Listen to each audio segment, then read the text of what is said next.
Welcome in to In-Game Chat for Saturday, August the 5th, 2023. Season 17, episode 26 here. I'm Scott. And I'm RJ. And together we are... we don't have a tag team name. But anyway, we're here. Together, we are here at the station doing the show. Everybody get some colorful suggestions in chat right now. Oh, I'm sure. Yeah. I'm probably, little box of Pandoras I'd rather not open. If you'd like to get in touch with us, our phone number is 334-272-9228. Check out ingamechat.net for all the links to get in touch with us. You can find us online, ingamechat.net. Also find us on Facebook, find us on Twitter, X, whatever you want to call it. I don't... Outside of people who... maybe were born last year or 2 years ago. You know how memory develops. That's going to be Twitter for so many people for so very long. Mm-hmm.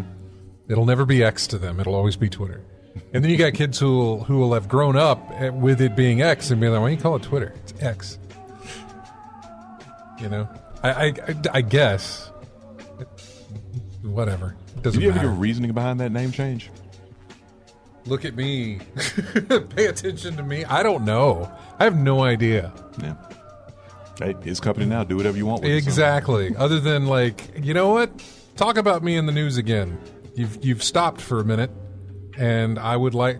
because that I don't get. Changing or adding a price structure or whatever else, but a legacy name like Twitter, changing it to X out of... I don't know if it's not ego. What am I trying to think of? Out of I'm not sure. But it doesn't seem like there's anything. Man, words are failing me today for some reason. But it doesn't seem like there's any significant reason to change it. You know what I'm saying? Like thought processes of what you're going to do. I have no idea what the thought process was to call it Twitter in the first place. All I got is because he felt like it. That's all I got. That's it. Yeah. That's it. And to make it so, it's kind of like when IHOP changed their name to IHOB or whatever it was, International House of Burgers. Like they did it as a promotional stunt. Yeah. You know, it got people talking about them. It probably got more advertising, free advertising for them than anything else because we were like, oh, they're changing their name. Got people talking about it. Yeah. This is the same thing. They're changing it to X, got people to talk about it. Not that Twitter needs to be talked about. Mm-hmm. But I think for Musk, he needs to be talked about, and that's exactly why, I guess. I don't know. I can't. He owns it. He can do what he wants with it, right? Exactly. Which is exactly what he's doing. And that's fine. But I don't get the reasoning behind calling it X. Mm. Like, how much of it did you think through? You know, is it X.com now? I mean, or is it still Twitter.com? It's still Twitter.com, you know? So, I don't know. Anyway, before I forget. So, yeah. Let me look here. Did you see the huge bright lit X logo you put in? Yep. And then the next day he had to take it down. San Francisco, whatever, the city said, no, take it down. Mainly because the neighbors next door were, it's like that episode of Seinfeld with the Kramers next to a Kenny Rogers Roasters and the red was just right in the same thing. But it was so bright. Which again, feels like seriously, look at me in bright shining lights. You know, like me, look at me. Mm-hmm. Pay attention. I'm doing something over here. I don't know what, but the only thing I knew about the change is that I was looking at my smartphone one day and the app logo changed. I'm like, what is this? Yeah, I think for a lot of people that's the only way they knew. And even then, they didn't care. They opened it. They said, "What is this? It says Twitter, but this says X." They opened it up. Oh, it's Twitter, but it says X now. Okay. Well, exactly. Move on. Boy. So anyway, welcome to the show, everybody. Oh, Ben Brown says he loved that episode with the Kenny Rogers thing. Right, yeah. I mean, it's the same. Yeah, same thing. We're not going to dwell on that because, again, we're here. There's a guy literally in lights, starving for attention, and we're giving it to him. So, Lethal Migraine says rich people are the worst, aren't they? And let me point out, the obscenely rich people are the worst. Okay, I don't know what people consider different forms of wealth as being rich. The obscenely wealthy usually are the worst, or can be. Or that's the only ones we ever hear about. Put it that way. That's true. God, what have we played? RJ, we'll start with you. Well, yeah. What have you played? We'll get to Evo in a minute. What have you played? Okay. Let's see. I did play more of Elden Ring. Try to get my finish my fourth playthrough with my stealth character, Dex build, basically. And it's really new to me because I'm trying to do... What did you say? Dex build? What? Dexterity build. Oh, a dex. Okay, gotcha. Got intelligence build, strength build, dexterity build. You're throwing out Dex build. I'm like, cards are involved? No. No. Dexterity build. Dexterity and arcane, actually, because that helps me with my bleed status. Because Dexterity and what was the other one? Arcane? Arcane. Oh, okay. Arcane helps me with weapons that cause bleeding. All right. Which is one of the best ways to decrease Which is like health. what? Slowly pulls away their health a little bit at a time. No, well, sudden, actually. It builds up a status on your opponent called bleeding. And when it fills up, you'll lose about a good 40% of your health line in one shot. So you want to keep that thing built up as much as you can. Problem is, the weapons that usually do it are so weak that you have to do a lot of hits in order to build it up. But the benefit is that those weak weapons are usually the fastest weapons in the game. In my case, it's hook claws. Short range, but you can get like 3 or 4 shots in back to back to back to back in no time. So it'll help you. So if you put bleed on it, it'll help you build that stat up even faster. So I'm not going on power of the attack. I'm trying to build that bleed status up as quick as possible. Because there's a lot of enemies in the game that you can inflict that status on. Some you can't. And so when I face enemies that I can't put bleed status on, like a rock golem, for example, those don't bleed. So I have to have something else in my arsenal that I can hit hard with instead of a set of hook claws. That's interesting that they pay enough attention to detail to know that, look, this thing is just rock. It's not going to bleed. So that's nice that they do that. Yeah. So that's what I've been trying to do, get the stealth build built up and things like that. So I have to rechange my strategy because I'm so used to using shields all the time that I'm having to rely on dodging and rolling instead of blocking, which is what I've always been used to since I've started playing the Soulsborne series. Mm-hmm. I'm always used to having a shield. It's not like the first time we've gone through that. It's like Bloodborne, for example. The shields in there are pointless. There's really no point in having a shield. Just roll all the time, right? Just roll and dodge all the time. In fact, they do give you a shield, but that shield is made of plywood, and that thing gets hit one time, and it's worthless. It's no good. Now, do the same rules apply in there where if you have a two-handed weapon, then you lose the shield, or you don't have the shield? Two-handed weapon, yeah, you're going to have 2 hands. You're going to be on the. Or can you dual wield? You can two-hand the shield. You can do that, but. Not really a lot of offense other than pushing hard. No. I'm not saying that. I meant dual wield a sword in one hand, sword in the other. Yeah, if you dual wield one thing, whatever you had... Or sword in one hand, axe in the other. Yeah, whatever you dual wield, what you had in your offhand is going on your back automatically. Yeah, but my point being is that you said the shield's worthless. Okay, well then why not put another weapon in that hand instead of use the shield? I've got a weapon. I've got 2 weapons in each hand. I've got a twin blade in my... right hand and the hook claws in my left hand. That's what I'm using, but I have no shield. So that's what I'm going on, rolling and dodging. Oh, sorry. I meant in Dark Souls. Yeah. You can also, you don't always have, you can get rid of the shield and just use 2. Okay, I didn't know that. Mm-hmm. Dark Souls, Elden Ring, you can do the same thing. Dual wield. I knew in Elden Ring you could. I knew that was a thing because I'd seen videos on that, but I wasn't sure about Dark Souls. That's always been a thing. I knew Dark Souls was either one-handed weapon and a shield, or it is a single weapon but uses both hands to, swing and whatever with. That's something that depends on the strength of the weapon. If you two-hand a weapon, you can cut the strength requirement in half. Right. Like if something takes... okay, so it has a quicker strike, I guess. Well, being able to use it. It's not exactly a quicker strike. It's more... Just being able to use it all together. Being able to use it, that's one thing like that. So like giant hammers usually take 50 to 60 levels of strength. But if you're like at 30, if you two-hand the thing, you can actually use the thing. But if you try to one-hand it, it's not going to work very well. So gotcha. that's another aspect of dual wielding. So basically, it's just working with less defense than I'm used to. But it's not, like I said, it's not something new because I've had to do that in Bloodborne. I just had to get my timing right with the gun. Because the gun's not really for, in Bloodborne, the gun's not really used for offense. It's just for defense, really. So, yeah. So, other than that, I played a little bit of Virtua Fighter 5. Haven't gotten into that much. I'm still trying to build up the total amount of bouts under my belt. I got about 10 in. Didn't have a winning rate. I think I won like 4 out of 10. So I'm still having to learn matchups in that game as well, even though I've played it for so long. But it's, like I said, it's a number of matches, really. It's that consistency of learning matches over and over and over again to to have a second memory in your head going through that. So I haven't got there yet, but still fun to learn as I go, basically, with that. Trying to think of anything else I've played other than that. Let's see, I did some updates. I had a bunch of, it was a bunch of updates, really, that I had to deal with. 2 days of updating on Genshin Impact. It took 2 days to get that thing done. Like almost 80 gigs of updates I had to do on that thing. So that was something that took up a lot of time on my PlayStation. But other than that, not really. That's pretty much what I've been doing this week. Yeah. Yeah. Mm-hmm. Well, good. This morning I finally finished Jedi Fallen Order. Okay. So I wrapped that up.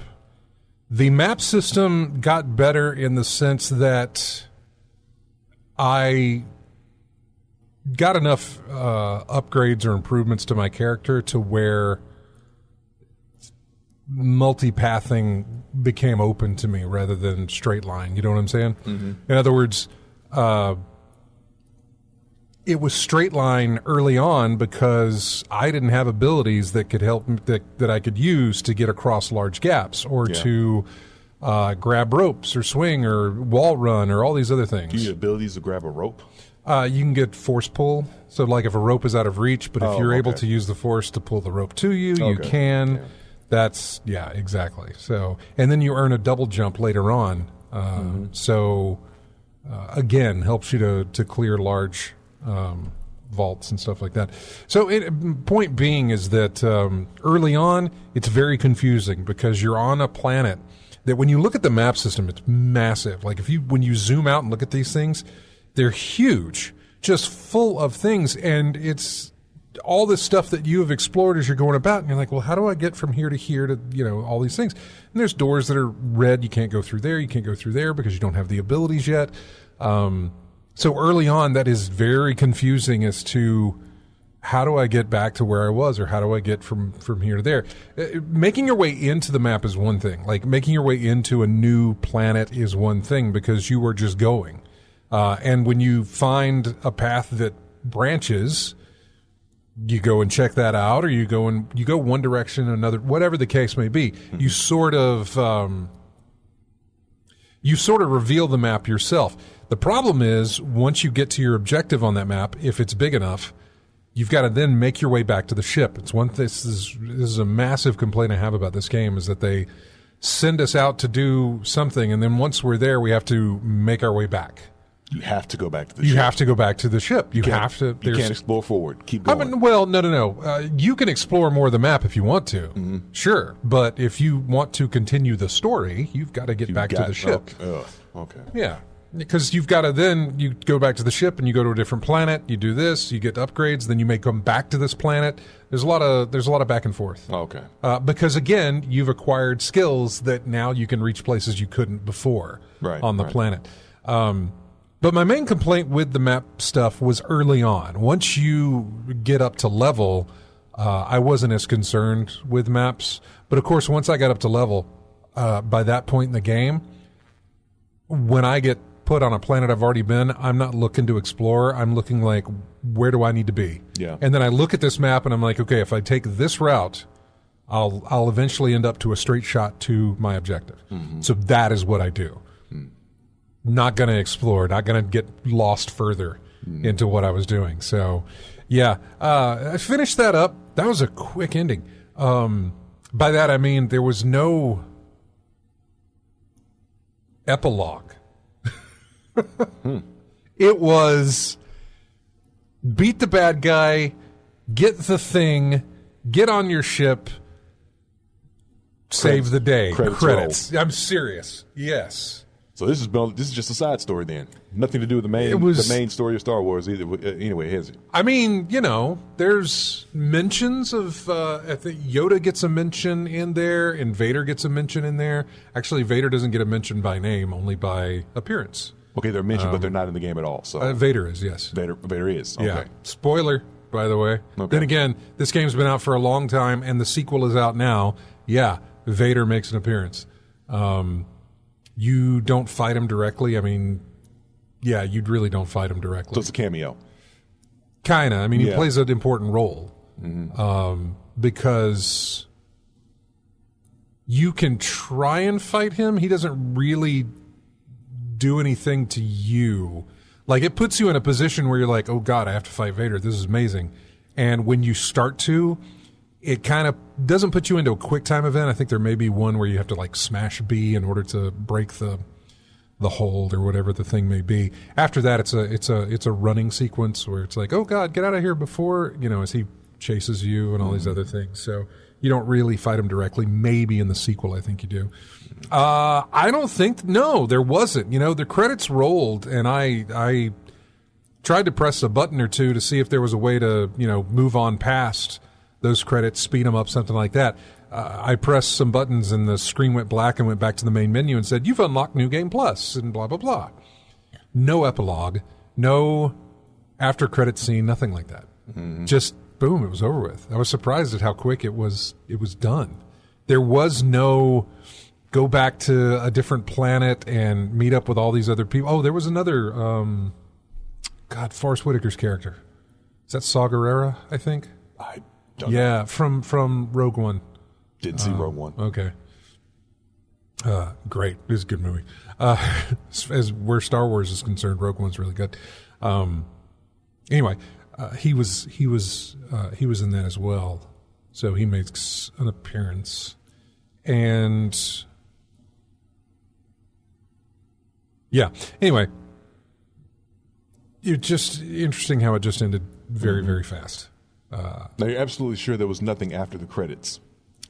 I mean, when I skipped the credits... You skipped the credits. I mean, did you skip a possible ending in there? Maybe. I don't know. That's why I'm kind of telling you, here's what I did and here's what happened. If there was something there, I obviously missed it. Maybe if someone in chat knows that there's a... then again, Bam & Brian, I don't think Bam & Brian's asking for... I don't think he's saying that's a question. He may be saying there's no after-credit scenes or nothing. Maybe that's what he's saying. Oh, okay, yeah. Okay. I feel like he's a Star Wars guy enough that he probably played that game and realizes that there's nothing afterwards. So, I mean, now I've opened the door for the sequel, or to play the sequel eventually when I get around to it. Yeah.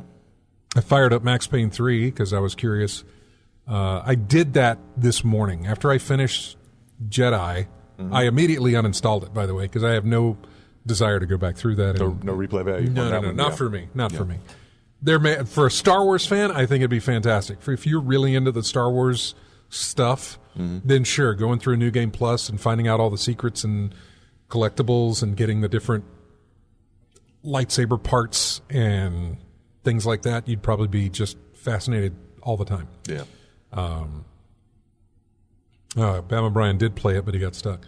But yeah, that would probably be great. It's not for me. I went ahead and uninstalled it, installed Max Payne 3, launched it, then realized that I have to go through the Rockstar Social Club or whatever the thing is.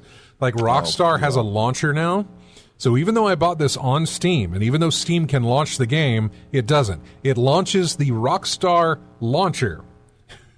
When the Rockstar launcher is launched, then I can launch Max Payne 3 and play that. It's really kind of annoying.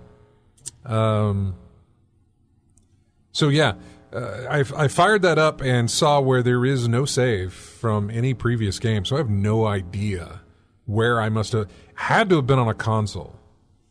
Yeah, I guess. Because it is nowhere in Steam or Rockstar, whatever the case may be. It's not there. And it's really bugging me. It's like, where did I play this game?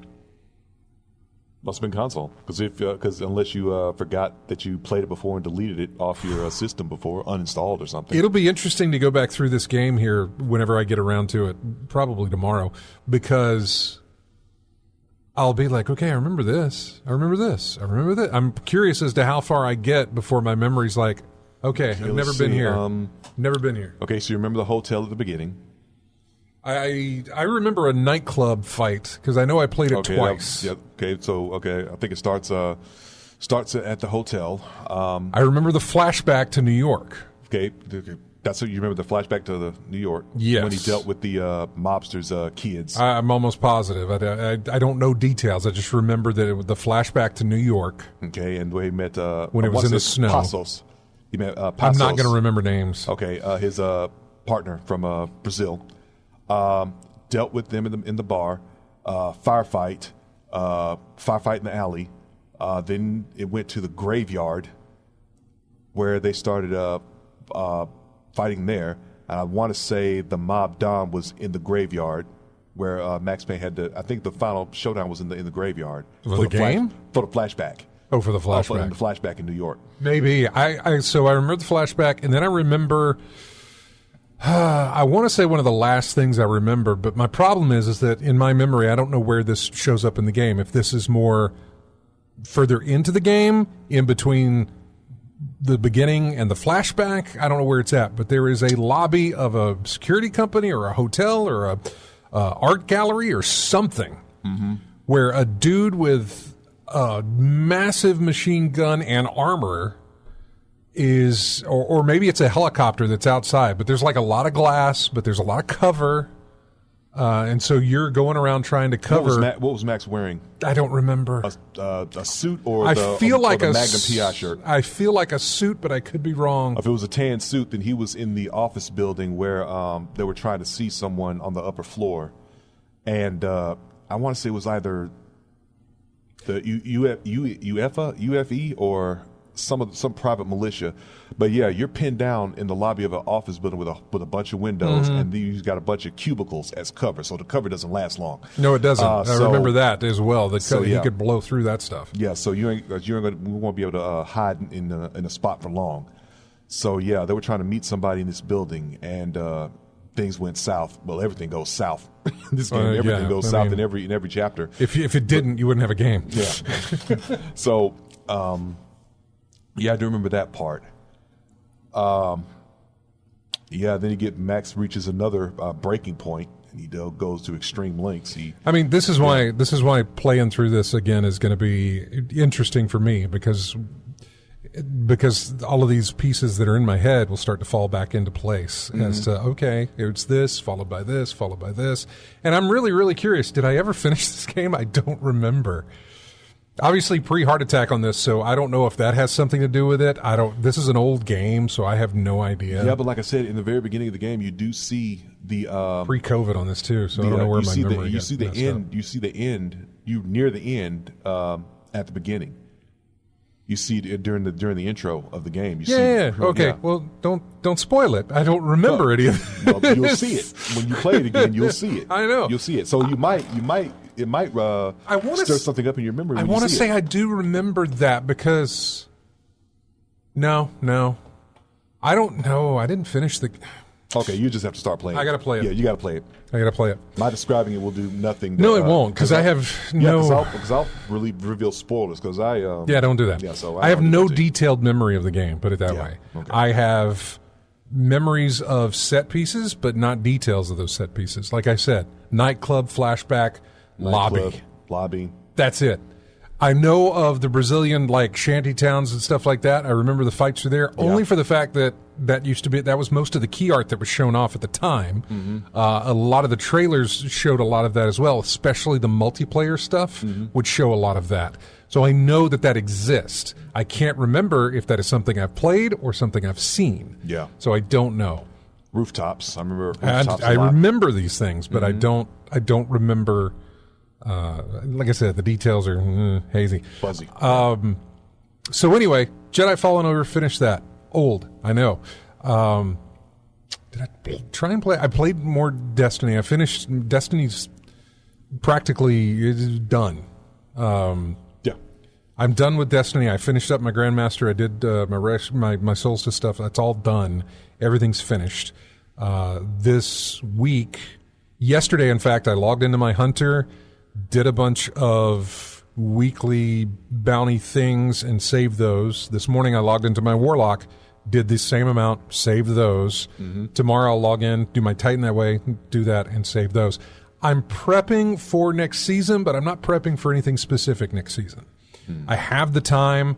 I'm just going to go in there, do some bounties, and then when next season launches, I can, get a jump on things. There is a raid coming back next season, but they're not. We found out that they're not increasing my level cap, so I'm not going to be chasing another number. So what's the point? Right. So I'll be ready to run that raid whenever it launches.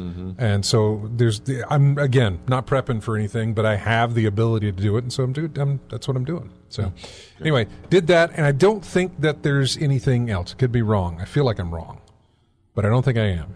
It'll come to you later. I probably played a little bit more of Red Dead. There's a couple of games that I'm interested in playing. We have music for one of those coming up later on in the show.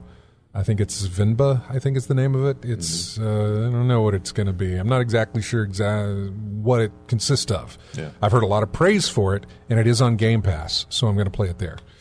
We do have a call here, but we're going to take a break. When we come back, we will take this call right after this break. Here we got music from a game called Dead Link. Dead Link. The name of the track is Collective Brutality. Be back with more of In-Game Chat right after this.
Welcome back to In-Game Chats. This is music from that game I mentioned. Vinba. It is on Xbox Game Pass. I believe it's on PC. So yeah, I may download that tonight, just try it out, see what it's like. Kind of like I did with Road 96 not too long ago, which I saw where that was on sale the other day. For PC, I think. Or may have been PlayStation. It may have been PlayStation. Oh. I can't remember. Cooking game. It is, but I don't know. There's maybe some more to it than that. Maybe. Let's see. Maybe not. I don't know. I don't know. Idlis Dosas and Biryanis. Vimba is a narrative cooking game where you play as an Indian mom who immigrates to Canada with her family in the 80s. Players will cook various dishes and restore lost recipes, hold branching conversation, and explore in the story about family, love, loss, and more. So, loss. Oh, that sticks out. Loss. Yeah. It's very narrative puzzler, maybe. I'm not sure, but I was curious, and I want to play. Yeah. Lost recipes, especially that I had heard that sticks to me because there are some. I'm pretty sure everyone can relate to this. Someone has a member of their family who cooks something. Yeah. That you never got anywhere else, and then they pass on, and by the time you realize that you're never going to get that. Never going to have that again. Yeah. You don't know how to make it, and no one in the family knows how. Yeah, lost recipes is a thing I've seen before, and it's disappointing. to say the least. I'm curious about it, so Yeah. I'll play that. We'll talk about it afterwards, next week or whatever. So let's go to the phones. Talk to Chris. Hey, Chris, what's up? What's going on? Not much. How you doing, man? Mm-hmm. Not too bad. Oh, well, good. I finally beat Road 96 not too long ago, I think middle of the week or so. You played through all of that stuff? Yeah, I got one of the 3 endings. I got the one I was looking forward the most to, which I would have liked the best. And I want to probably just look up the other 2 and just then move on to the prequel to see what the storyline behind it is. Yeah. Yeah, okay. But I've got all the storylines of all the characters 100% completed, so I've seen every scene with those, so I know how all that unfolds with every single character. So I've already got that under the book. So Man, look at you go! Congrats. So how long was each playthrough? Time wise, You got a clock on it? It was quite a bit. That's probably a good 2 or 3 hours per playthrough of each character, But yeah, it's quite a bit. It really takes some time, and it really felt enjoyable, and you got your money's worth and time wise to go through and learn the basics of the game and how things work. Yeah. See, if it's interesting, if it holds your interest, you're not going to notice those 2 to 3 hours. I'll put it along the lines of a movie. If a movie's good and it holds you long enough, you won't notice the run length of it. Yeah. So gaming is the same way. It kind of flew by there when I was playing it. I didn't keep going because I was like, okay, I've been here for quite a while playing this, and it does feel like it just keeps going because it does. Mm-hmm. And I thought, I'll come back to it. I did like 3 runs with 3 different people, and I know there's more to do, but I was like, all right, I'll come back to this. And of course I haven't. I've kind of neglected it, just like I've neglected. What was the other game? Red Dead. I haven't played any of Red Dead in a while. I think I logged in once this past week for maybe a little bit. Maybe not, actually. Yeah. I got to get back to my career on MLB, the show. Mm-hmm. It's been, I think it's been about a week since I've logged in on that, started playing games. It's been fun going back into like I said, it's been fun going back into the backlog there, doing the Jedi Fallen Order, and looking at doing Max Payne 3, looking at doing Control as well. And what I noticed, I found that Jedi Fallen Order was on my EA account thing, my EA app, whatever, the thing on your PC that launches your EA games. I didn't have it on Steam or anything, but also installed and forgot that it was Titanfall 2, which I didn't finish that either.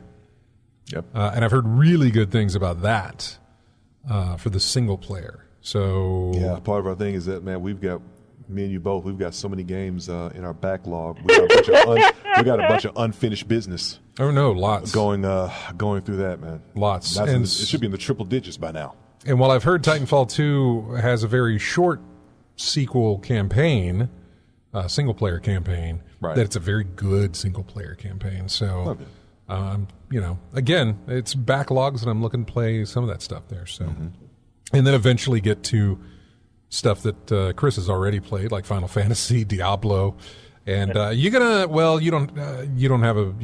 playing it on PC. I was going to say Baldur's Gate 3, but I think that's just on PC, I believe.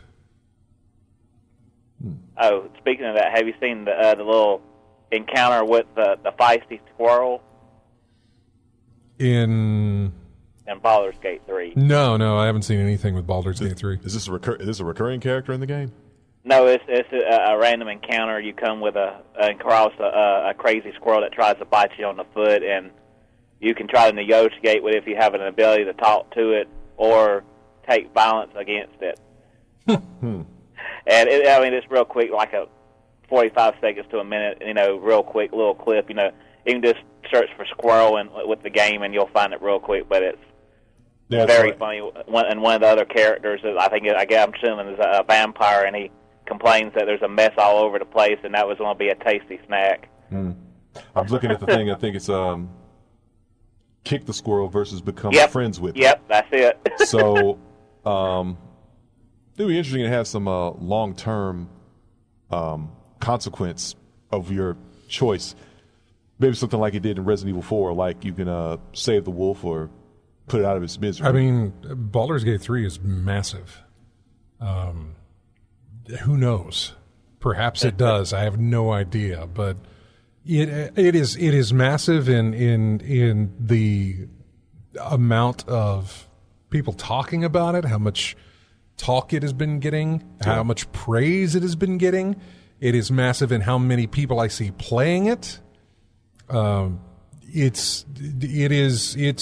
say it's the game of the week, but I think it's going to be another game of a couple of weeks, honestly, up until probably Starfield hits to take the thunder away.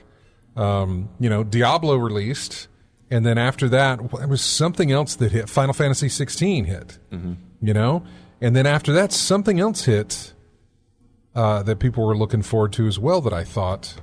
This was going to be the hot one for the time period for a while, huh? Right, like it was there for a while, and I can't remember what it is. I don't know why. It's not a game I've been playing, but I can't remember what it was. And now there's Baldur's Gate 3. This has been an incredible year gaming wise. Just incredible with, and we're not even done. We've got Street Fighter 6, Diablo 4, new Zelda. New Final Fantasy, new mainline Final Fantasy, new mainline Zelda. Having those two drop in the same year is a pretty big deal. Then a new I say mainline, but I mean this in the sense that it's not like an expansion to Fallout 76 or Elder Scrolls or whatever. It is a brand new Bethesda game with Starfield. And we're not even done. We got a brand new Assassin's Creed later this year. We got City Skylines 2, which may not be on your radar, but it's on mine, along with everything else that we just mentioned. Yeah. Starfield's on my radar, which we found out Starfield will share your save across console, PC. Okay. It is a Xbox Anywhere or Play, whatever it's called. They have a certain category for games. Starfield's one of them, where it is a Play Anywhere title. This means that if you bought it on Xbox, you have it on PC or something like that. I can't remember, but I know that it transfers, especially if you have games for Windows, not necessarily Steam. There's differences there. So you can play it anywhere. If you buy it, you can play it on any system anywhere, and the cross saves and everything carry over completely, no matter where you play it. Correct, but in other words, I can't. If I buy the game on Steam, I've still got to buy the game on Microsoft Xbox. Yeah. If I buy it on Xbox on the console, or if I buy it on the Microsoft Game Store on my PC, then I have it on console and PC. But both, Steam is considered a completely different thing. Yeah, completely different entity. But you have to go through the Xbox. I have to go through Microsoft in order to have it on my console and my PC. Which, again, I'm likely willing to do for that game specifically. And if it comes out on Game Pass as well as it is going to be on Game Pass. So you'll be covered then. I'll be completely covered. Yeah, exactly. But I'll probably spend money to buy a hard drive that I can connect and put it on, because I do not want Games for Windows or whatever it's called now, and I'm not sure what it is, but I do not want that to screw up my file system or whatever it is on my PC. Just have a separate drive for it. Yeah, completely separate drive, USB'd into the machine that will not affect anything else. And it will be strictly used to run that game, to have that or any of the other titles that I want from Microsoft, Games for Windows or whatever it is. So yeah, like you said, I just see Games for Windows. It's Games for Windows. Yeah, it's a Play Anywhere title. This is something they did way back when I think it was Gears 5 launched, and a couple of others. They came up with this Games Anywhere type thing where it's like, hey, if you own this on Xbox, then you also have it on PC if you go through their storefront, not Steam or anybody else. Play Anywhere games. Yeah, that's what they are. And it turns out Starfield's one of those, so that's great. It was the one I was waiting to find out about. Everybody wasn't sure that it was going to happen because no other Bethesda game was doing this. Fallout 76, as we found out, does not share your save across platforms, so wherever you're playing it. Now, that may change. They may come up with a way to do that, but currently it didn't, and no other game had. So I was really thinking, I'll probably pick it up on Steam, and that's where I'll play it. Because I really, really would. But now that I can play them both, I'm fine. I'm absolutely fine. I really wish, though, and if there is a way that I can have it on Steam where my profile and everything can still cross-save. You know what I'm saying? Mm-hmm. If I can do that, I may consider just buying it on Steam. And that way I can play it on my console through Game Pass, and then I can play it on Steam without worrying about it corrupting my hard drive. So I don't know. There's options. Getting a hard drive to play all those games that I have on Game Pass on PC, probably the better way to go in that regard. Because I'm going to spend less money. Because I'll already have Game Pass. So that may be what I do. So I'm literally on the air. My thoughts are rolling out of my mouth as I'm thinking them as to how I'm going to do this. And that may change down the road considering whatever else you find out. Possibly, I don't know. You know, I hear every now and again that there's updates to games for Windows, and I always check threads and things like that to see if, hey, did this fix our problem? And there was like, no, it didn't. No, This is not the one that fixes our problems. So, yeah. Anyway, Chris, thank you for calling in, buddy, and we'll talk to you next week. Oh, yeah, me and Mason finally beat the mainline story of Diablo 4, so now we got back into the bigger grind that with the next difficulty in the game world that we can get to after beating the game. So now it unlocks a whole lot more grinding and this and that and just all kind of different things. Yeah, there was a setting in Max Payne 3 when I went to, I don't remember what.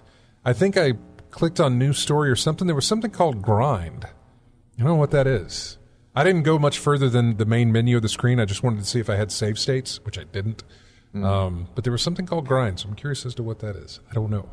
I'm not big on Grind because I do that all the time with Destiny, and I don't want to grind. So yeah. Anyway, Chris, we got to run, man. All right, see y'all later. See you, man. Take care. Bye-bye. All right, bye. Yeah, so we do. Yeah, we got a little bit of time here, but yeah, we're going to come up and talk about. I watched some Evo this morning from last night. Mm-hmm. Those Mortal Kombat finales were nice. That was really, really, especially the grand finale reset thing that happened with Mortal Kombat 11. That was really good. We're going to talk about that. Yeah. But we're definitely going to talk. You went to Evo once, right? Yeah, in 2015. Did you compete at all, or you just went? Oh, I competed in the I thought Street you did. Fight, in the Street Fighter. In the Street Fighter tournament. Yeah. Okay. Yeah. I thought you had, but I couldn't remember if you did. I knew you went, but I couldn't remember if you actually did any competition or not. Yeah, I mean, there's more than what's on the main floor. I mean, you got side tournaments here and there and everything. Oh yeah, totally.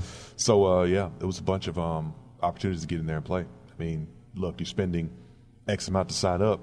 May as well get in there and play. Get in there and play a tournament. I mean, I didn't go through TSA security and have to explain to the folks what a fight stick is. What a fighter stick is, yeah, I know. To not use it. Which having the name fight stick is not really the best to tell airport security, this is my fight stick. Well, a controller might not be good either.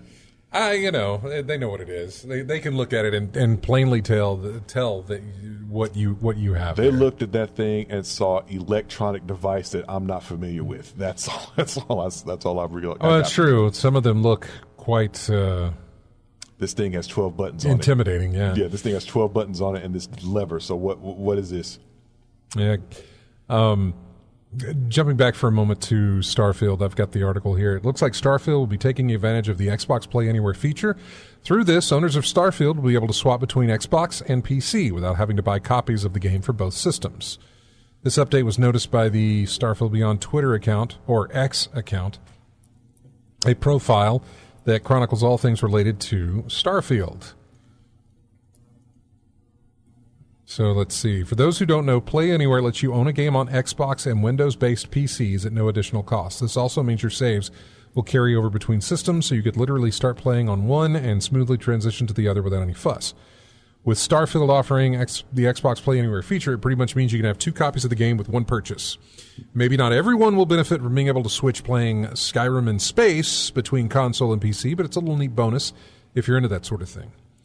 I think it's safe to say we're pretty much ready for Starfield. Page outline seems like yeah. This doesn't clarify that maybe on Steam it would work, but that's my understanding. Is that you would need to buy it on the Microsoft stuff. Now, if I find out otherwise, I'll let you know. But from my understanding, I can't buy the game on Xbox and then get some kind of download code for it on Steam. No. You know what I'm saying? Doesn't work. And so I don't think I can. It would be great if I could, but I don't think that I can. Let's see, what else? Yeah, there's not a lot of news. Again, not much. So we'll cover what we can coming up in this next hour here. But for now, here's another game from Telltale Games, who kind of went away, but then they came back again. Mm-hmm. I want to go back to The Wolf Among Us and replay that. Mm-hmm. Been a while for Wolf Among Us 2 when that releases. Their latest is a game based on I want to say it's based on the series. The series is based on books, but The Expanse, that I think was on Sci-Fi at one point, and now it's on Amazon Prime. They bought the rights, and they made a couple of more seasons for it, I believe, 2 seasons or so. Anyway, I've heard really good things about The Expanse, and there's a lot of good word about the Telltale series based on it, called The Expanse. Okay. Telltale series, whatever it is. A lot of good reviews on that. So this is music from that game, The Expanse. It's called The Breach Pod. We will be back with more of In-Game Chat right after this.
Welcome back into In-Game Chat.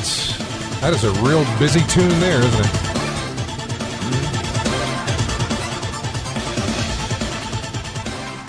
That music comes from Double Dragon. Is it Gaiden? Yep. Rise of the Dragons. Mm-hmm. I don't know if that's a new game or not. I think it's new. Yeah, it's new. Recent? Yeah, that's what I thought. A little arcade brawler there. All right, let's go to the phones. Talk to Biloxi Gambler. Hello. Hey, y'all covered so many things. I gotta catch up. Okay. We got Chris. There's more chapters, even though you filled out the character. There'll be more chapters in Road 96. I keep finding new chapters.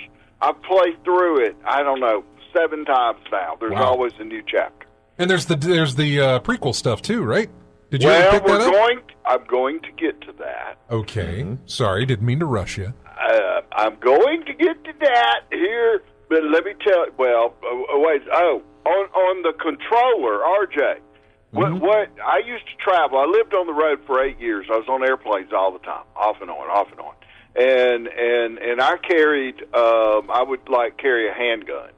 So what I would do is I would take it apart. Part of it goes in the bullets go in one box. The other one goes in another little box. I take it to FedEx FedEx is who I used, and then mail it to the hotel where I was going to land, and then I could put it back together because you can't. Because I'm not going to put it in my luggage, even though I've got permits and all that junk. But you're not going to carry it on you unless you're a federal agent. And then you're required to. I know a guy that's a federal agent, and when he went to Disney World, he has to go through a separate thing from his family, and they seat him on the plane where they want him sat. He can't sit with his family. No. Yeah, they placed him around ever since 9/11.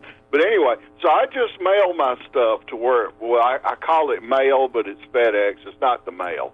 But I just mail it and just put machine parts on it. But anyway, you could do that with your controller. That would solve you some stuff.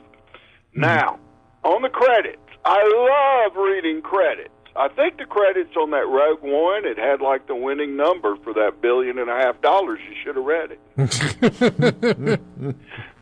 There was terms of agreement or whatever, that little fine print. Terms and conditions, yes. Yeah.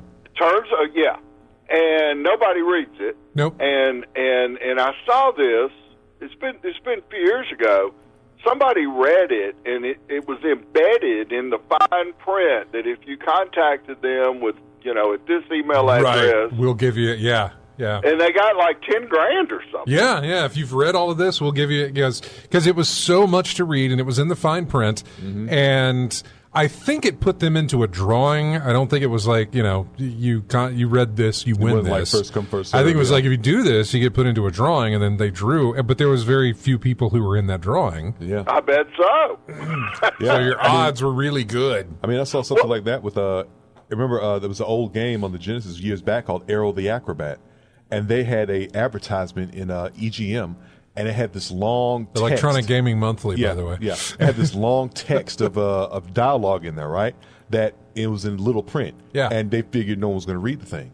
And I read the thing, and there was an offer in there about if you send this a self-addressed stamped envelope to this address, you get a free copy of the game if you've read the thing, right?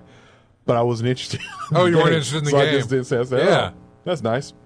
Flip the page, went on to the next thing, and went to something else. But yeah, they do little things like that. But yeah, it's amazing, Biloxi. Yeah, the little things that you will not notice because TLDR. Yeah, too long, didn't read. Yeah, exactly. And they're not willing to sit through all that stuff, and they can sneak anything in there. But honestly, the terms and conditions are it's just a bunch of legal crap to read. Yeah, over. it is. Yeah, it gets tedious. Yeah.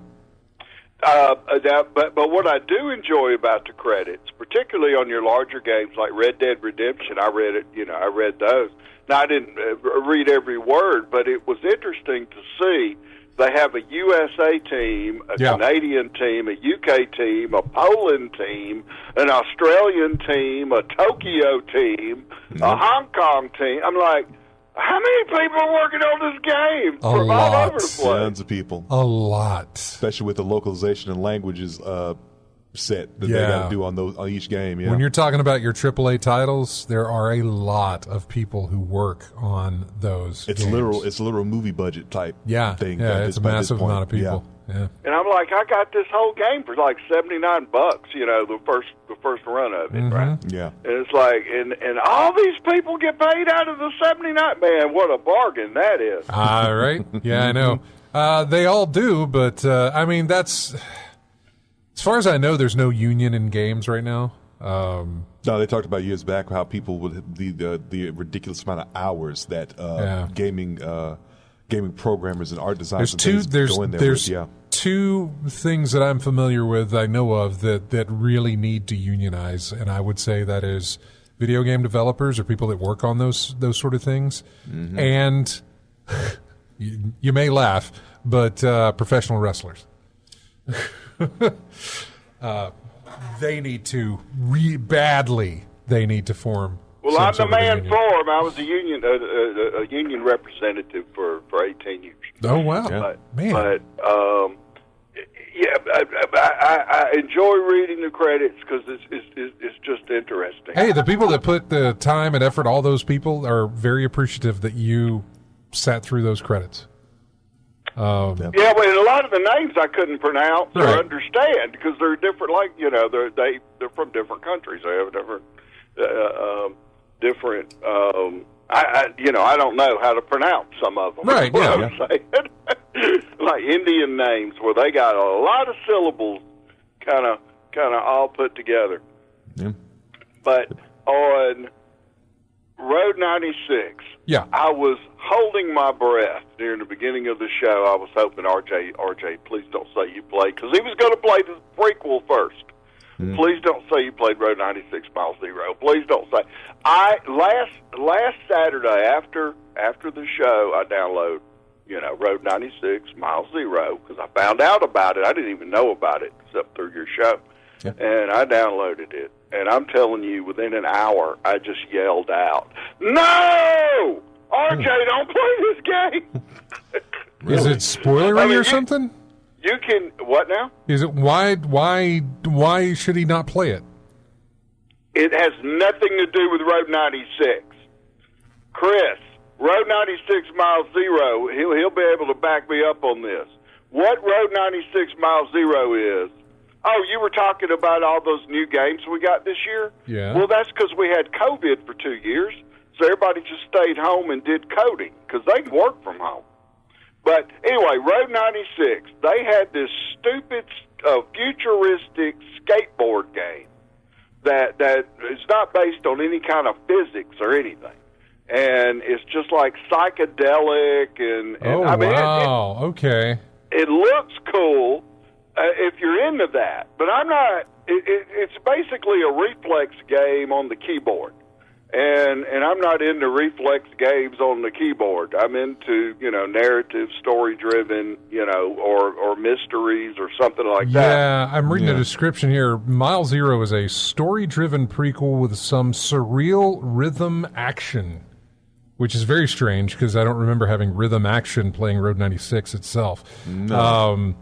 Although And it's in there for no reason. It's in there for absolutely no reason. You get through, whether you want to call it a chapter or a mission, right. You get through that, and then all of a sudden you're on a skateboard or roller skates with some chick, and y'all are racing through this weirdness like an arcade game and stuff, and you get 5 tries, and then it says try again or continue story.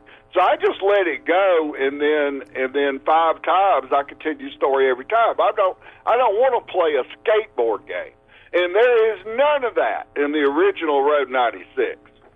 No, but they had this code laying around, and they said, okay, maybe we can sell it if we put Road 96 name on it. That's really weird. Yeah, it is weird. Now, I'm let down by that. I got a good bargain on Road 96, and I definitely got my money's worth out of that. And then, of course, I'm going to pay the $12 on PlayStation 4 for the Road 96 Mile Zero. And I went, this is junk. This is Mile Zero. You're right. It's 0. That's the way I'd rate it. It is a 0.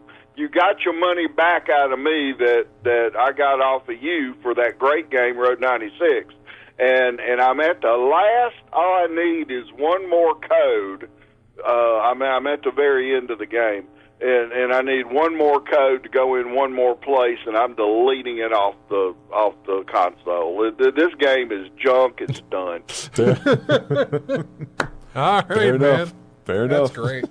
So that's my review of Road 96 Mile Zero.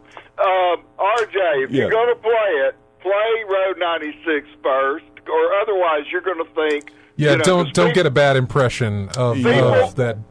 People, and you really need to play it first because of some of the characters you already know from the Road 96.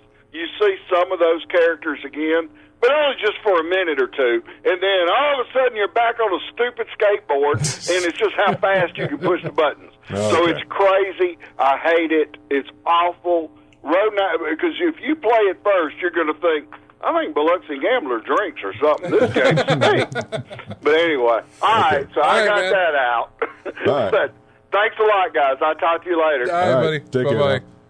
Ladies and gentlemen, an in-game chat exclusive. No, There that's we go. great to have a nice little review of, and that's good. That's good that he says that, because we were curious about the prequel on that. Yeah, and rhythm stuff. Okay, that's nothing from the description that Chris and Biloxi gave us about the original Road 96 is in there, really. Rhythm thing or whatever. So, the best part about that is the fact that, number one, they made it a prequel instead of a sequel, so you don't feel like, oh, I need to continue the story. It's something from previous. That means you don't need to play it.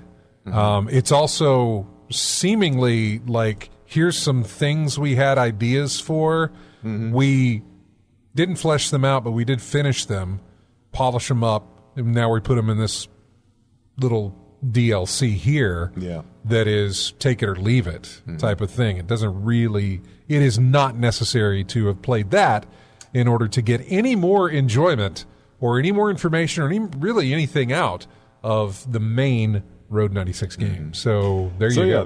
That solidified it. I'll do the original. That easily solidified it, probably for a lot of people, man. That's great. Play the original first. Sometimes that happens. Sometimes DLC will be released it's a lot like what Biloxi said. They have this extra stuff, and, well, what can we do with it? Well, we can package it and put it out there and make some money off of it, and they do. So there you go. But it has nothing to do. Like, maybe that was a aspect of the game that they had in the main game, but they took it out because it just didn't seem to flow. But here they have this mechanic that they were thinking about using, so they put it in the DLC. There you go. The rest is history. Possibly, yeah, because I did by the bundle. I don't develop games, so I have no idea. Because I did by the bundle, so yeah, that's fine. You've got it. So. Yeah. Oh, and speaking of your union thing with gaming, I would just advise people to, if they're curious about that, just look up anything about video game crunch, development crunch. Crunch is horrible. That's the term they use for the last month, the last few days or months, weeks of development.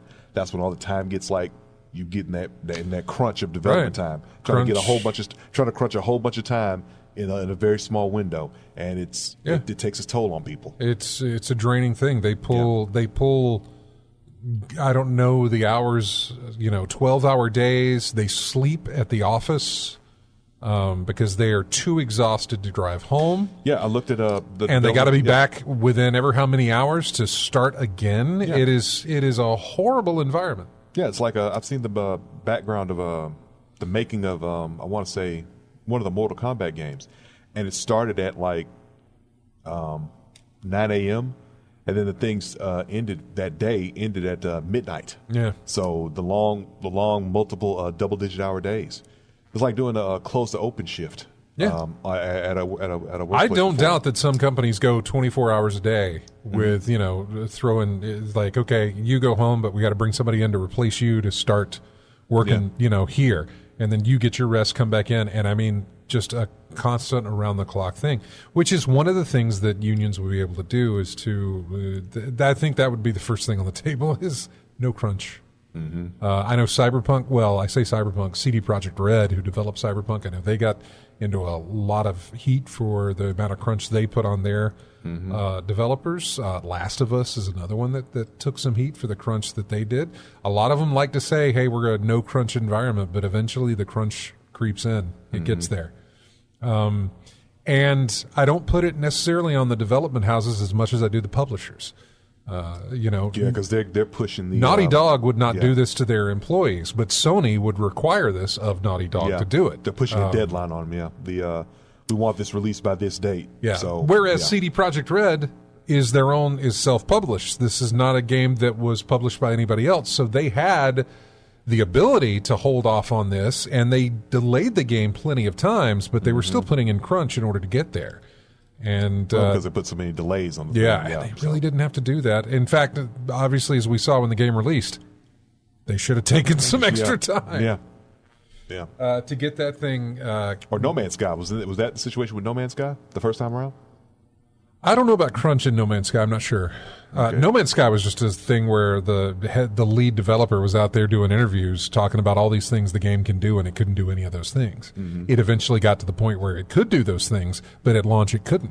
Yeah. And that was one of the main problems with it, is that they overpromised and underdelivered. Now, they took a whole lot of flack for that, and they spent the rest of ever how many years, fighting against that, or building their goodwill back up, basically. And they did a really good job at it. Yeah. Did a very good job at it. I think they've completely turned that around. Yeah. I guess they just went the lesser two evils. But I don't know if they had crunch. Almost every single high profile game goes through crunch. They have crunch. So I'm just thinking, does the lesser two evils, do we release an unfinished game, or do we just put another delay out there? And they chose to go with put it out there early and take the blowback and go from there. Yeah, I don't know. Yeah. Let's see what else we're gonna go into the news. I guess a little bit here that we've got. We talked about you only need one copy of Starfield. What else do we have? Might be getting a new Nintendo Switch next year. This article comes from Kotaku that says sources aware of Nintendo's next-gen console reportedly told another news outlet that it would be portable, like the Switch, but most details are still under wraps. But they are planning to release the follow-up to the Switch in the second half of 2024. Earlier this summer, when investors asked if the Switch, which came out in 2017, was approaching its end of life, the president of Nintendo focused on the longevity of its software instead of suggesting it would ever be replaced by a different console. His response to that question was, "Never before in hardware has software sold at such a pace. Like last year's Pokemon Scarlet and Violet and this year's Legend of Zelda Tears of the Kingdom, Nintendo Switch titles sold more than 10 million units in the first 3 days of their release." The Switch install base has slowed its growth over the past 12 months. The hardware has also struggled to keep up with some of the big new releases like Xenoblade Chronicles 3, Pokemon Scarlet and Violet, though Tears of the Kingdom, the Zelda sequel, showed the current Switch can still deliver a blockbuster with beautiful visuals and good performance. The suggested release window lines up with a report from earlier this year pointing to a similar timeline based on Nintendo's current negotiations with part suppliers. Nintendo previously said during a May earnings call that the company wasn't planning any significant new hardware refreshes before the end of fiscal year 2023 into 2024. But based on details given, the round of next-gen Nintendo rumors seems pretty different from what fans have been anticipating up until now. There was that point when we thought we were getting a 4K Switch. Turned out just getting an OLED screen Switch. Still not 4K, so we'll see about that. They're due at this point for a new piece of hardware. But given the success of the Switch, I don't see them straying too far from that design. Yeah. Like I don't think we're going to get a Wii U here, In other words, the Wii was massively successful, right? Yeah. So when you're going to release another console, release the Wii 2 or you've got to keep that momentum going. Although I think at the time that they were going to release the next console, the momentum of the Wii had honestly come down. The whole thing about, Wii bowling and all these things that you do, that was huge in the beginning. It was huge for a good while there. But by the time the next system was coming out, I think that had sort of died off. Mm-hmm. That momentum had died. Motion controls had started to kind of die off as well. Mm-hmm. The way the whole Wii was supposed to be, this motion control thing all the way through, and it worked for some games, but after a while, the gimmick wore off. Yeah. Which is why you don't have motion control or a predominant motion control on the Switch. Mm-hmm. The Wii U kept it. It's the Wii, so you still got the motion controls, but now it's also portable on this thing. Well, they figured it out with the Switch, obviously, and the Switch has done much better than the Wii U ever did. Mm-hmm. And I really think whatever they come up with design, it'll just be an improvement upon this. I don't think it's going to stray too far from the initial design of this thing. of what they have now. I could be completely wrong on that, and probably am, but it'll be interesting to see where they go from here. When we talk about the other guys, Sony and Microsoft, releasing a new console, we know what we know and what we care about is I rarely care about the form factor, because it is a machine that sits on a shelf. Yeah. What's your library look like? I don't care about the form factor. What I care about the guts inside of it, like what are you using for your graphics processor and all these other things? What's the nuts and bolts and guts of your system to know, how well it performs and that sort of thing. Half the time, these are moot points because they're pretty much on level with performance. When you're talking about which one on paper is better than the other one, that sort of thing. I'm not looking for which one's better. I am just curious as to, okay, what do they got inside of it? What's it running as far as a processor? Is it AMD? Is it NVIDIA? Yeah. What's inside of it? Yeah, like I said, in my case, what's your library looking like? That's what I'm really caring about. Yeah, I totally get that. See, I expect you to have good equipment in that thing. I'm expecting it at this point. Look, we're at the point where your graphics better be good. Oh no! Yeah, no! I'm more interested in the specifics. I know. The details of those. We all expect that to happen. That's something that's never not happened. But I'm interested in the details of what is actually in there and powering it. I don't care about the form factor. Nintendo's a little bit different. I kind of do care about the form factor because they keep coming up with new ways to, we had the Gamecube, which was like this portable tiny thing with a handle, form factor wise. Then the Wii comes out. The gimmick is the motion control and the way it's also this very small thing. The Wii U. Oh, look, it can be portable now. You have the main console itself, and then you have this controller that's massive, but it also has a screen on it. Then you have the Switch, a portable as well as a console type thing that can dock and do all these other things. So it is in that sense. Again, I usually don't care about the way it's built. I care about what's inside of it. With the Switch, yeah, I kind of care about what's inside of it so long as it's better than the other one. There's no way I'm going to compare it to the Microsoft or Sony's machine. Right. And again, this is also something we always do. I compare Microsoft's machine to Sony's machine, but never to Nintendo's. The comparison Nintendo gets is to the previous Nintendo. What type of innovations have you done since the last time around? What is new inside of it? So you've got 4K now. You've got an OLED screen. You've got touch controls. What else is it? Is the screen bigger? If it's not bigger, does it take up more space on? Did they? What's the word? Did they thin the bezel? I guess you could say, so you could get more screen space. So there's a lot of different things that Nintendo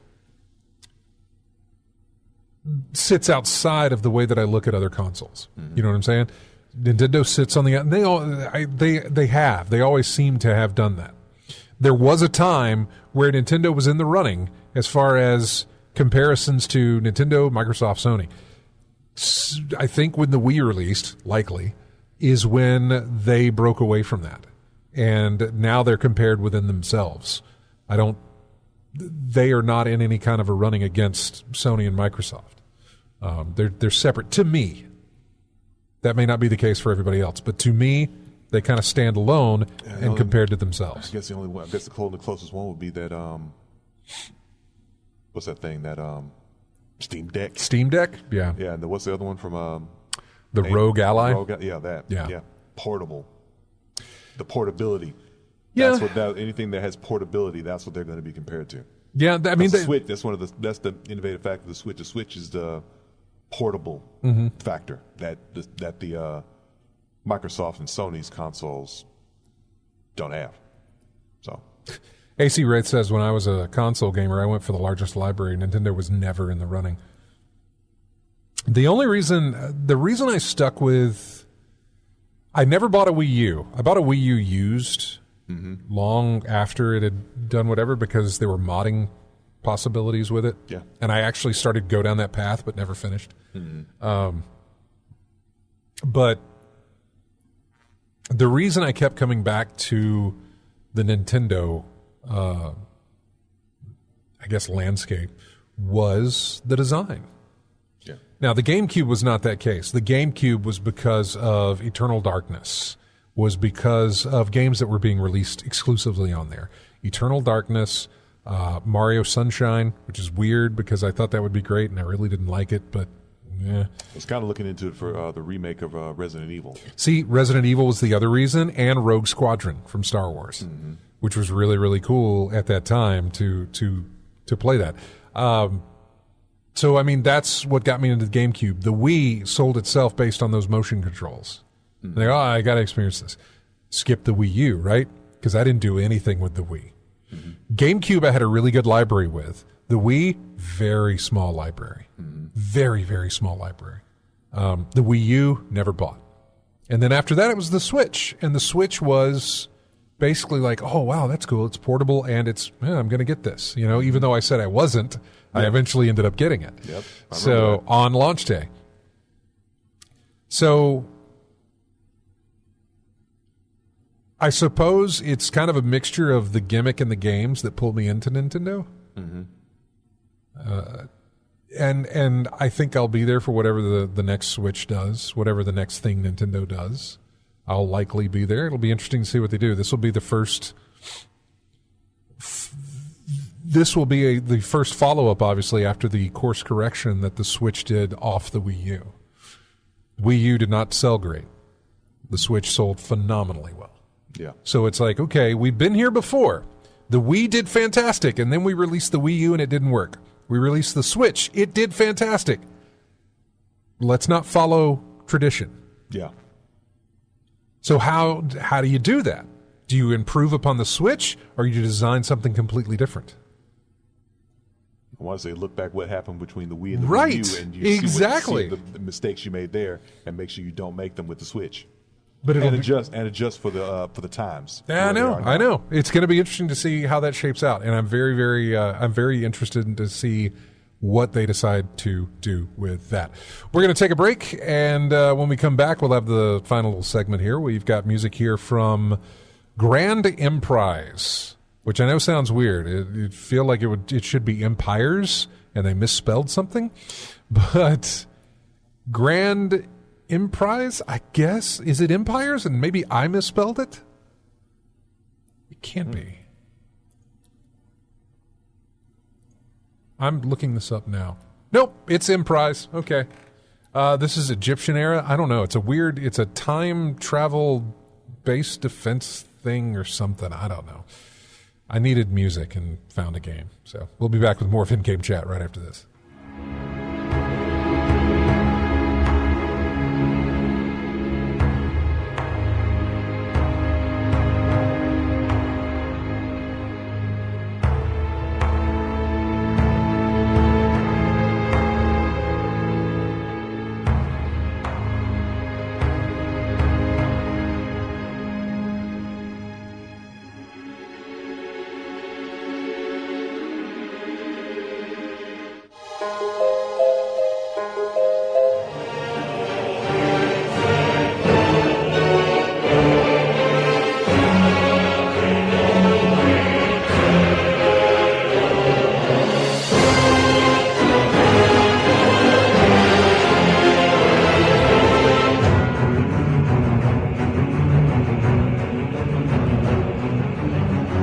Welcome back to In-Game Chat. Music here from Thamesia. The track is called God of the Fools. That sound foolish.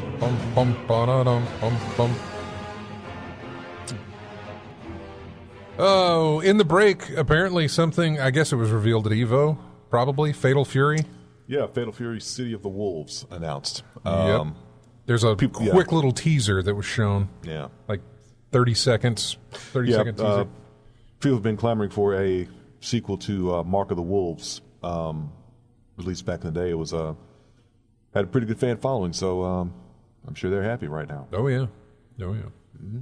Yeah, we got to watch the Mortal Kombat 11 grand finales from last night. I watched them this morning. It was mirror match between Fujin. Is that the character's name? Yeah. Fujin? Yeah, it was a mirror match there, which was interesting because I went to their Twitch account and saw that, they had, I don't know how many hours of that one recording. I was scrolling through that to find some of the fights and landed on a Mortal Kombat fight earlier in the tournament. And it was Ninja Killer and I can't remember the other guy. May have been Nicholas. Nicholas. Yeah, it may have been him as well. This was before the finale. I don't even remember what round this was in the tournament itself. But it was Fujin again, mirror match between the two of them. Two Fujin players. Which was fantastic to see. So then I was reading some forums and people were talking about, I watched the finale last night. That was really cool to see. So I scrolled through and I found the grand finale reset and I watched all of that. It was wonderful because almost every single fight. So in other words, when you're playing Mortal Kombat, it is best of 3. Whoever wins 2 is the winner, but it's best of 3. In the grand finales, it's also best of 3, though, right? But it's per game. They have or is it 5? Best of usually best of 5. But basically it's a reset that happened. Right. As we talked about earlier, double elimination tournament. The winner's side has not lost a match yet. Loser side has lost 1. You lose 2, you're out. Right. So the reset happens when the best in the winner's bracket gets the best of the loser's bracket, and the loser's best in the loser's bracket beats the winner in the winner's bracket and gives that winner his or her first loss. Right. So now the bracket is reset because you both are now sitting at 1 loss. Right. Yeah. So this comes down to both of them having lost once. Yeah. And now this is it. So then the first game they play, one of them wins a round, the other guy wins a round, and it comes down to whoever wins that last round. I can't remember who won the first match there, but it was one guy. Say it was Nicholas. The second match, one round is won by one guy, the other round is won by the other guy. It comes down to the final round. The other guy wins. So now it's set again, 2 and 2. It's a bunch of back and forth, basically. It is. It comes down to the very last match. And not only that, again, it goes into the back and forth. One of them wins, the other guy wins the next round. So not only does it go down to the very last game, it comes down to the very last match, the very last set. I mean, the very last thing. And it was just exciting to see. It even came down to the fact that their health bars were almost identical towards the end. Yeah. I mean, the match didn't end on any sort of... it wasn't a blowout victory. Yeah, man. It was a struggle all the way through. The last match I'm looking at, it was basically, it got to the point where Nicholas was at like 189 health points and Ninja Killer was at 108. Yeah. So the long distance game started coming into effect, like trying to take each other out from distance. From a full distance, screen, yeah. So trying to projectile war your way out of the thing. And then Ninja Killer switched it up. He took it from long range to close range and got in and did some stuff, and there you go. He took the win. He took the win and got it off a reset. I'm telling you, it was exciting. You don't... it was... Wendy was there watching as well, as she was falling asleep. But she was... It's one of those things where it's like, this would have been great had they not been a mirror match, especially to somebody who doesn't normally watch these. Throwing in a mirror match is just going to be confusing to anybody watching it. So I kind of wish it was 2 different people. But my point saying in this is if you like competition of any kind, this is really good to watch. I didn't have a dog in the fight for any of these 2 players. I was just looking for good competition, and that's what I got. Yep. And so that's the only reason I watch these. I don't know the players involved. You know them probably better than I do. Yeah. But I don't. None of these names. Ninja Killer is well known in the red case circles, man. He's very well known. Very, very few names are known to me in the fighting genre there, as far as people who actually do play them. But it doesn't bother me though. I'm not here. Usually, you think of when you're watching a competition, you're pulling for your favorite team, your favorite whatever. In this, I don't necessarily have a favorite of anything. I'm just here to watch the competition and to not get blowout matches like you were talking about. Those exist, and that's fine. Yeah, but when you get a good one like this, it's so entertaining. Yeah, any competition. It doesn't have to be video games. I mean, any sporting event you go to, you're not interested in a blowout. I mean, never am. When you look, how many times have you seen a blowout and you're already thinking of changing the channel, going to something else? Yeah, I mean, yeah, you like this. We talk about it all the time, especially when it gets around to the college football stuff, which is coming up, and we talk about matches coming up and who's going up against who and that sort of thing. At the start of your college football season, nobody cares about the games. Why? Because they're shutouts, they're blowouts. You might get some surprise upsets, yes, but for the most part, you're getting these just completely lopsided scores. Those are no fun. You're happy because your team's winning. That's great, and I know that, but it's not really an entertaining game to watch. And same thing with fighting games. It's not an entertaining thing to watch when it is a blowout and there is no competition. It's always fun to have the competition. So anyway, that's just my Evo thing. What do we have today? What's on the thing for today? We saw some Street Fighter's tomorrow night, right? Yeah, that's the main event is Street Fighter. We just saw had some King of Fighters 15 go on. I think that's ended. They're going to do Grand Blue Fantasy Versus finals coming up soon. So they got that going on. Okay. So yeah, Street Fighter is going to be the big one. That's going to be the main event. So they're going to save that for last. Anyway, to jump into the news while we have 10 minutes left, City Skylines 2 coming out in October is 5 times bigger than the original, which is fantastic. I am looking forward to playing that and enjoying that. City Skylines, great. My hats off to their marketing team. I feel like this game has probably been ready for the last year, but they've spent the time between then making these promotional videos. Every single week, they have released a new video about City Skylines 2, talking about all the different features. This game does not come out until October, but I am telling you, every week a new video is released giving us new information about how the sequel is going to play and how it's different from the first. And it is well produced, it's well narrated, it's well shown off. Not only that, so they release a video explaining this with a voiceover and everything. Then, usually the next day or the day following, they release a developer commentary. So this week was about map size. So they tell you all of this stuff. Then the next day, there's a video released where a developer goes through and really gives you more detail about the subject that they're talking about. Mm-hmm. And it's just fantastic. It's really, really great. They're going to continue to do this all the way up until release. So I feel like that game's been ready for a while. They just wanted to market it better, I suppose. Yeah. I don't know. Yeah. It's not something they really needed to do, but it's amazing, and I'm really, really looking forward to it.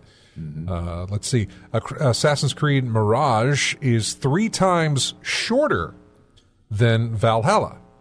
This goes back to their wanting to slim down the Assassin's Creed experience, stop with the open worldness of it, and kind of keep it in a more enclosed space type of thing. So strictly story and not having long delays in between things that let you experience the story? Yeah, not a lot of... it feels more like we're going back to Assassin's Creed 1, 2, 3... Mm-hmm. Before we jumped into, maybe even Black Flag, but before we jumped into what Odyssey was, what Origins was, what Valhalla is, which is this very big sprawling area that has story elements, but all a bunch of side tasks and things that you can do. Didn't you have side tasks in the original or not? Not as many as you do with this open world. Okay. There were some optional things. There were optional collectibles. So it wasn't along the lines of, say, a Fallout 4 or Fallout New Vegas. Right. Not that level of main story and side missions. Not in the earlier Assassin's Creed. Okay. When you jumped into like Black Flag, when you jumped into Syndicate, your map was smaller than what we have on the games that we have now, but we're still populated with like tons to do that weren't necessary. You could do them because it's going to increase your level. It's going to do all these other things to help you along.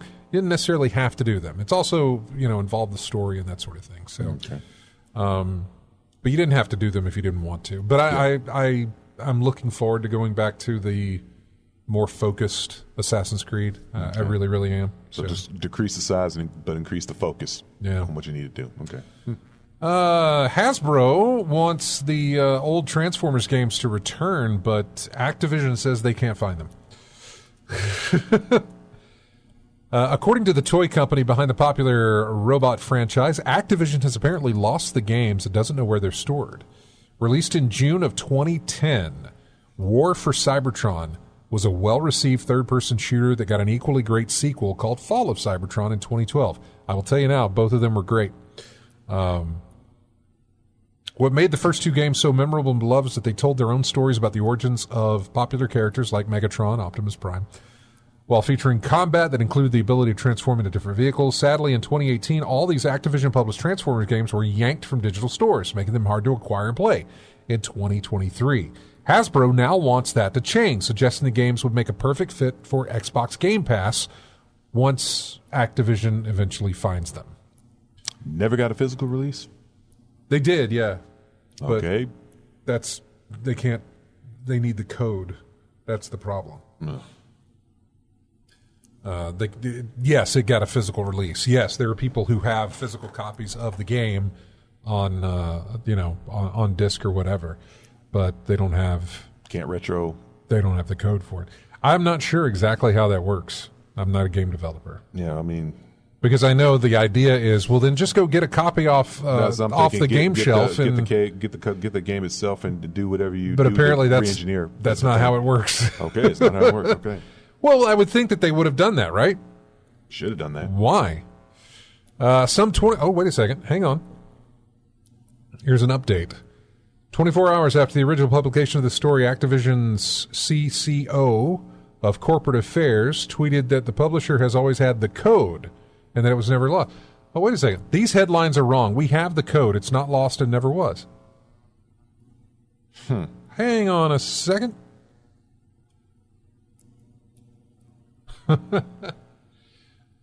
Wow. It said update in the headline, but this was not... The update. This is not what I was expecting here. Oh, okay. This is all wrong. So, on August 1st,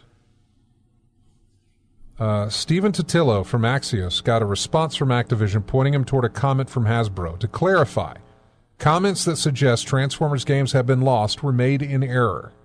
We apologize to Activision and regret any confusion, as they have been great partners and we look forward to future opportunities to work together. Well, this seems to clarify matters, says the article. There's still some questions. Activision has yet to confirm if it actually knows where the source code for the game is specifically located. I would love to know why Activision waited so long to comment and why Hasbro claimed to not have access to key assets when developing its toys based on the games. It's also strange that Hasbro, which says it wants to put these games on Game Pass, hasn't done so for years now. If the games aren't lost, give them to Hasbro. That's interesting. Okay. Well, that whole article was... Never mind then. Yeah. Interesting, though. We went through the whole thing only to find out that we didn't have to go through the whole thing at all. What else? Baldur's Gate 3 is just doing massive. Record, the second biggest launch on Steam this year.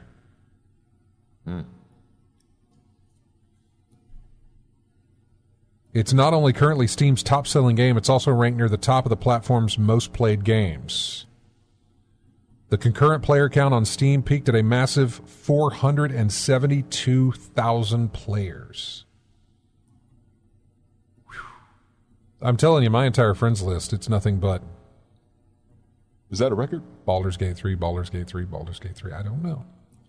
I figure that's enough to make it effectively Steam. That's enough to make it effectively Steam's most played game if you don't count Counter-Strike Global Offensive, or Dota 2. Those are 2 games that always occupy the top 2 slots. Yeah. I'm hearing fantastic things about Baldur's Gate 3.